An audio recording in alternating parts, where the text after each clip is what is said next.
মার্কিন ও ইসরায়েলি বিমান হামলায় নিহত ইরানের সাবেক সর্বোচ্চ নেতা আয়াতুল্লাহ আলী খামেনির প্রথম জানাজা সম্পন্ন হয়েছে। ৫ জুলাই রোববার রাজধানী তেহরানের ইমাম খোমেনি গ্র্যান্ড মুসল্লায় রেকর্ড সংখ্যক মানুষের উপস্থিতিতে এই জানাজা অনুষ্ঠিত হয়। ইরানের শীর্ষ ধর্মীয় ব্যক্তিত্ব আয়াতুল্লাহ জাফর সোবহানি এই জানাজায় ইমামতি করেন। ইরানের রাষ্ট্রীয় সংবাদ মাধ্যম IRNA এবং তাসনিম নিউজ জানিয়েছে, জানাজা শুরু হওয়ার কয়েক ঘণ্টা আগেই মুসল্লার প্রধান চত্বর কানায় কানায় পূর্ণ হয়ে যায়। তীব্র রোদ ও গরম উপেক্ষা করে লাখ লাখ শোকার্ত মানুষ কালো পোশাক পরে এবং জাতীয় পতাকা হাতে প্রিয় নেতাকে শেষ বিদায় জানাতে উপস্থিত হন। এ সময় সমবেত জনতার কণ্ঠে আমেরিকা ধ্বংস হোক স্লোগান প্রতিধ্বনিত হয়। বসুন্ধরা ডায়াপেন্ট এখন আরো উন্নত।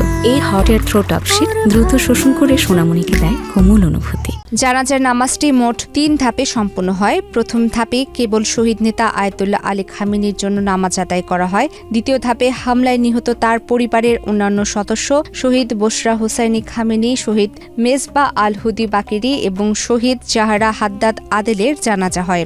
শেষ ধাপে খামেনির ১৪ মাস বয়সী নাতনি জাহারা মোহাম্মদী গোলপায়েগানির জানাজা সম্পন্ন হয়। গত ২৮ ফেব্রুয়ারি মার্কিন ইসরায়েলি বাহিনীর আকস্মিক বিমান হামলায় খামেনি ও তার পরিবারের সদস্যরা নিহত হন, কিন্তু যুদ্ধকালীন পরিস্থিতির কারণে তখন দাফন প্রক্রিয়া স্থগিত রাখা হয়েছিল। সম্প্রতি ওয়াশিংটনের সাথে একটি অন্তর্বর্তীকালীন যুদ্ধবিরতি চুক্তি হওয়ায় এই রাষ্ট্রীয় বিদায়ের আয়োজন করা সম্ভব হয়েছে। ১৯৮৯ সালে ইরানের প্রথম সর্বোচ্চ নেতা আয়াতুল্লাহ রুহুল্লাহ খোমেনির মৃত্যুর পর থেকে দীর্ঘ ৩৫ বছর ধরে দেশটির শাসনভার পরিচালনা করছিলেন আয়াতুল্লাহ আলী খামেনি। তার শাসন আমলে ইরানের সামরিক ও পারমাণবিক শক্তি ব্যাপকভাবে বৃদ্ধি পায়।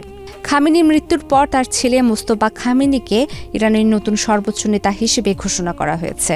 তবে বাবার মৃত্যুর পর থেকে মোস্তফাকে এখন পর্যন্ত প্রকাশ্যে বা কোনো ছবিতে দেখা যায়নি। ধারণা করা হচ্ছে বাবার সাথে একই বিমান হামলায় তিনিও আহত হয়েছিলেন। এদিকে খামেনির জানাজা ও ইরানিদের শোক প্রকাশ নিয়ে বিতর্কিত মন্তব্য করেছেন মার্কিন প্রেসিডেন্ট ডোনাল্ড ট্রাম্প। তিনি এই কান্নাকে নকল কান্না বলে অভিহিত করেছেন। ট্রাম্পের এমন মন্তব্যের পর তীব্র প্রতিক্রিয়া জানিয়েছে আর্মেনিয়ার ইরান দূতাবাস। সামাজিক যোগাযোগ মাধ্যম এক্সে এক পোস্টে তারা লেখে, আপনারা এগুলো বুঝবেন না, কারণ আপনাদের কোনো সভ্যতা, ইতিহাস বা সম্মান নেই। বিপুল ধ্বংসযজ্ঞ এবং ৩,০০০-এর বেশি মানুষের প্রাণহানির পর এই যুদ্ধবিরতি এবং অর্থনৈতিক নিষেধাজ্ঞা শিথিলের বিষয়টিকে ইরান সরকার নিজেদের ঐতিহাসিক বিজয় হিসেবে প্রচার করছে।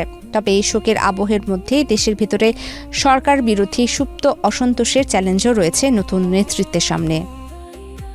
প্রমিতি কিবরিয়া ইসলাম, বাংলাদেশ প্রতিদিন।